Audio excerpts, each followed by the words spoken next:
YouTube is going on. We're going to Soldier 11. Use her basic attack and time them properly. That is the guide. Yo, we're going over Soldier 11. Listen, here's the deal.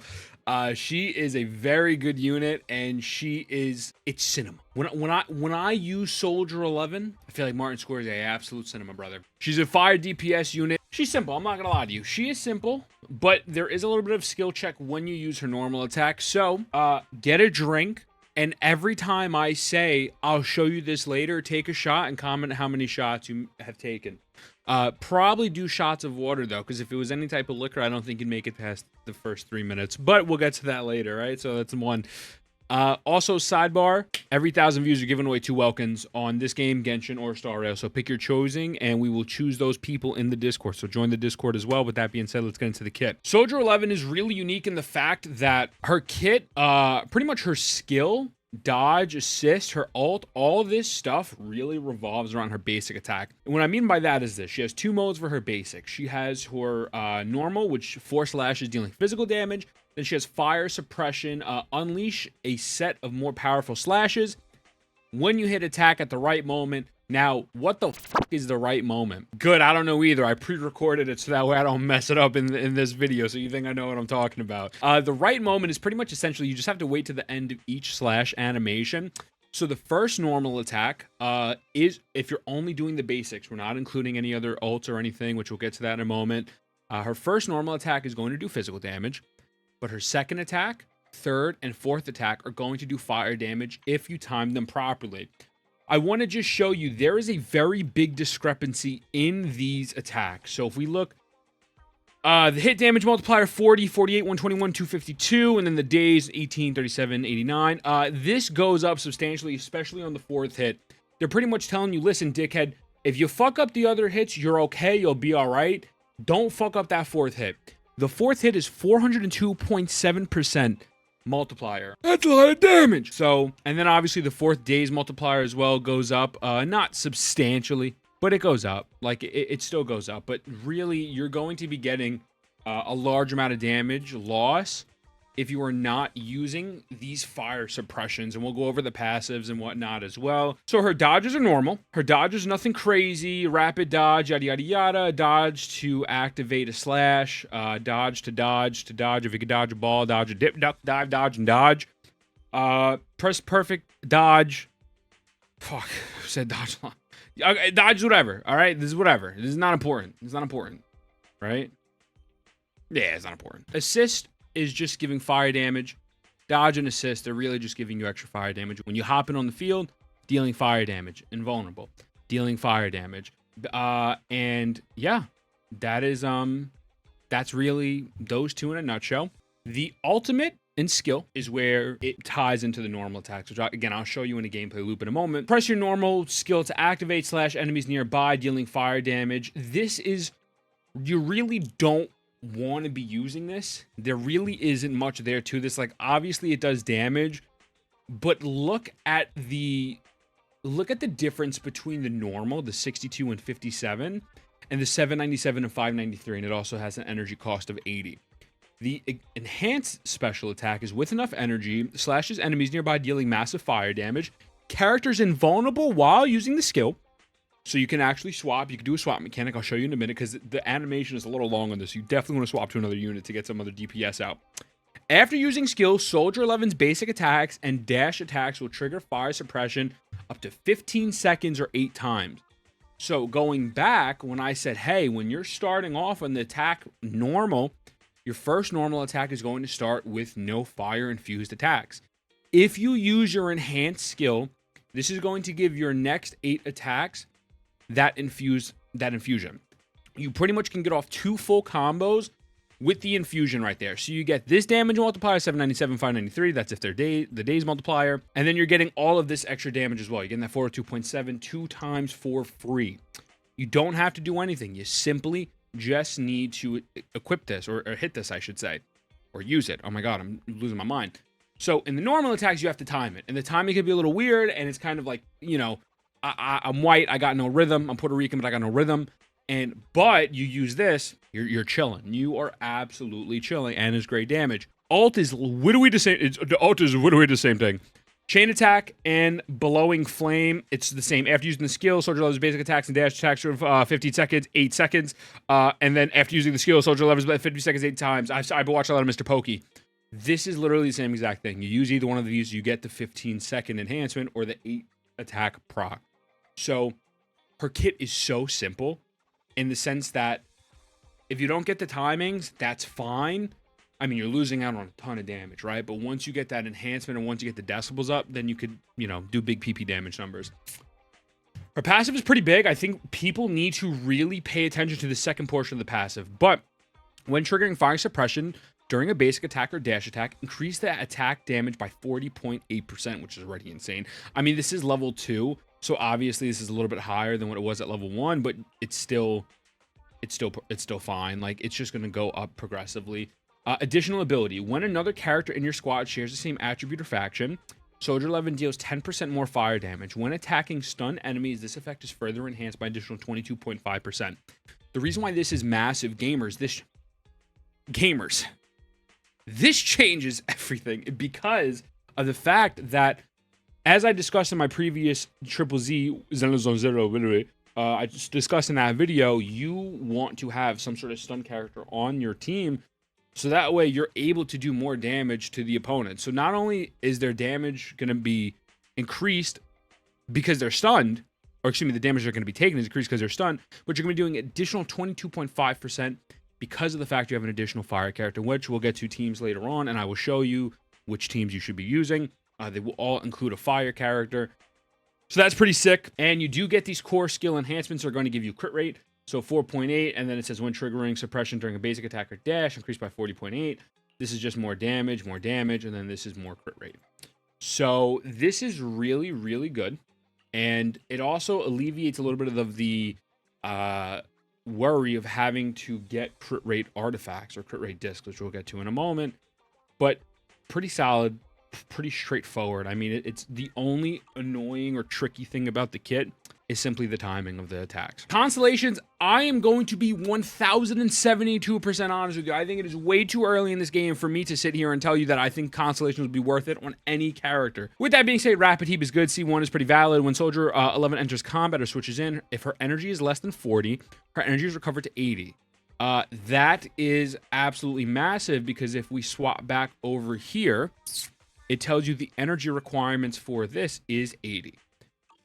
So that's pretty big. Like that's a massive constellation. If you get that, I wouldn't be very upset. 2, when triggering fire suppression, basic attack, dash attack, and dash can increase by 3% up to 12 stacks, lasting 15 seconds. It's just more damage. Basic attack, dodge attack, increased level chain +2. That's pretty standard. That's like your normal Genshin Impact, like level 2 or 3 constellation. Nothing too crazy. When Soldier uses her X attack, chain attack, or ultimate, she gains 8 stacks of charge, max 8 stacks. When fire suppression is triggered, 1 stack of charge is consumed, causing the enemy to ignore 25% of the target's fire res. So obviously her kit is completely revolved around fire damage and fire resistance. So the lower your fire resistance is on the enemy, the more you'll do, especially if you stack this with pen. This is probably going to be really stupid, really, really dope. I think that was S6, I believe. I think we're going out of order. But fire suppression is triggered. The first, second, third hit of Soldier's levers, anti-interruption damage received reduced by 18%. If fire suppression is triggered during the 4th hit of her basic attack, she becomes vulnerable during the skill activation. It's just more damage, man. It's just more damage. It's just more damage, and like these two are just getting it up. I would stop at 1. I think 1 is good. I wouldn't go past this. They're all good though. Like they're all solid. There's nothing bad. Obviously this is broken, right? Like this is insane. S6 going to 25% ignoring fire res. On top of the fact that all of her things are including fire, and fire damage. So also sidebar, just in case if you did not know, when you are using the fire anomaly, you're triggering the burn effect. Burn effect deals continuous fire damage for a period of time. Inflicting burn on enemies weak to fire can interrupt their actions, just so you know. We covered all those in the basic guide video if you want to check that out. That's pretty much the basis of her kit. Now, I'm going to go to Pridewind because I don't have all the discs yet, obviously, right? The game just came out. But here's the thing. You are going to be getting a lot of people telling a lot of different things for these discs and what you should be wearing, what you should not be wearing. Inferno Metal is 100% going to be your main disc set. I don't see this set not being a main. It's the 2 pieces increase fire damage by 10%, which is massive. And then upon hitting a burning enemy, the equipper's crit rate is increased by 28% for 8 seconds. 28% on top of the crit rate that you're already getting from those other passives. And you're going to have the burning status on them, especially if you're using an anomaly character, which we'll go to in a bit. This is a very good set, and Inferno Metal is amazing.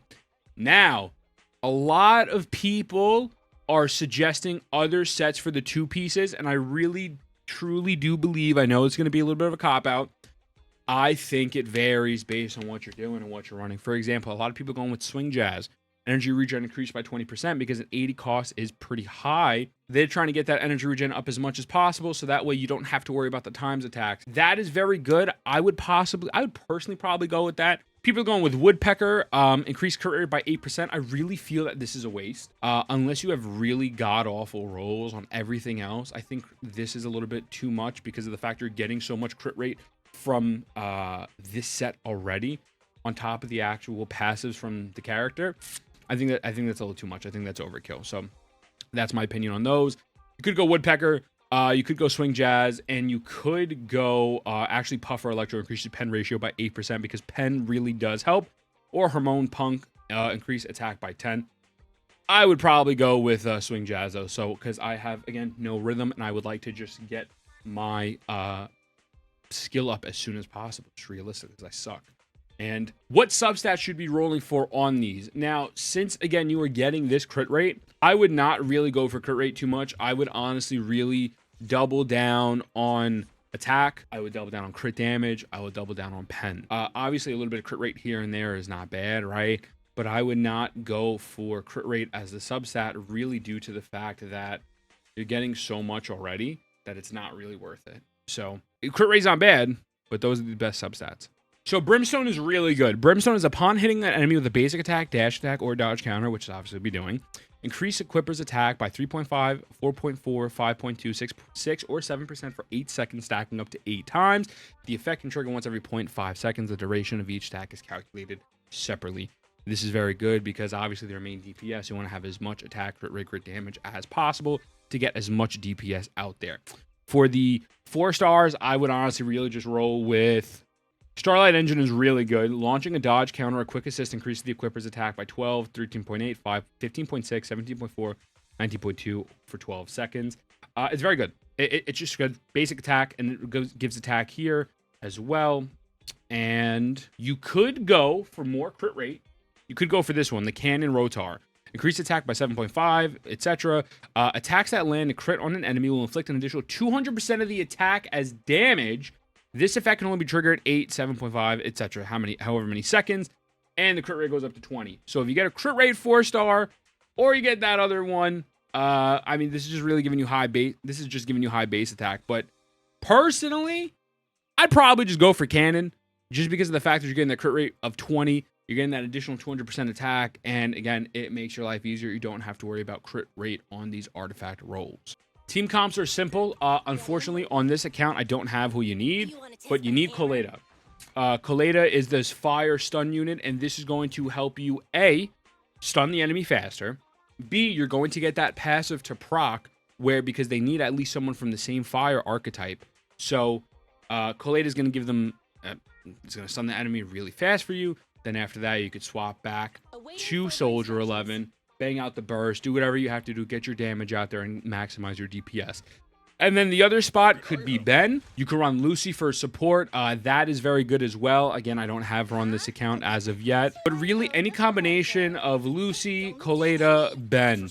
I would personally go with Colada, Lucy, and Soldier. Just because I feel as if that the support plus the stun is going to benefit. They don't shut the fuck up. Is going to benefit Soldier the most, personally. This is really the best team that I see with her at the moment. Try to run her with any type of pyro, though, at all, if possible. If possible, make sure you at least have one pyro unit. Even if you don't have Colada and don't have Lucy yet, at least run the bear. At least run the bear. All right, very nice, great success. And here I will show you combat real quick. I will show you that I don't have a skill issue, and I'm going to get this on the very first try, and it is not a pre-recorded clip that will be inserted there. Trust. Okay, I'm just gonna throw random people here because we don't really have them. So if you notice here, I'm gonna do the first 4 normals. 1, 2. Yo, I'm counting, baby. I didn't even try. I was just trying to do the normal one. Whatever. 1, 2, 3, 4. So if you notice, when you don't time it the whole way, it's just going to be those attacks. But when you time it properly, boom, boom. Right, so let's get the energy up, whatever. We're already right here. Now, if I cast my skill, notice this. Actually, let's make this easier. Notice how long this is. That's a very long cast time, but now I have those 8 attacks. 4, 5, 6, 7, 8. Next attack is going to be a physical damage you'll see in a moment. I'll swap back to you, girly pop. Well, that doesn't count. Well, see, the great thing is now I have an additional 8 stacks. Do you see what's good about this? Do you see why this character is good? This character is good. I didn't even plan for that to happen. I just happened. Should I? Whatever. But yeah, so what I mean by swap is this. You could do this, and while they're doing that animation, swap back, hit C on your keyboard, swap back to them. 2, 3, 4. 1, 2, 3, 4. Now, same thing with the ult, obviously. When you get the ult, you're going to have that 15-second to 8-second window. Excuse me, 8 attack window. Your rotation is really going to be when you have them stunned, you want to either ult or do the skill first. Now, obviously, you're not going to get off like a full 8 attacks on a stun enemy, right? But you want to try to get off as much as possible. So it really varies on how quickly you can get that window in, and then I ult here, bam, and then watch this. 1, 2, 3, 4. 1, 2, 3, 4. That is Soldier 11 in a nutshell. So again, rotation. You start off with your first basic is not do nothing, and then you do these, bam. The time, it's all timing. You just got to do it at the end of the animation. And sometimes I mess up as well. You just got to get into that groove and that rhythm. But as you saw, I'm clearly the greatest Triple Z player of all time because first try I did it off rip. Just saying. Just saying. But that's our kit, man. So you get them stunned, you do that stuff, and you call and you're very nice. Great success. Let me know what you think. Mwah. I love you. I'll see you in the next one. It's calling my name. So come on, baby, let's stop.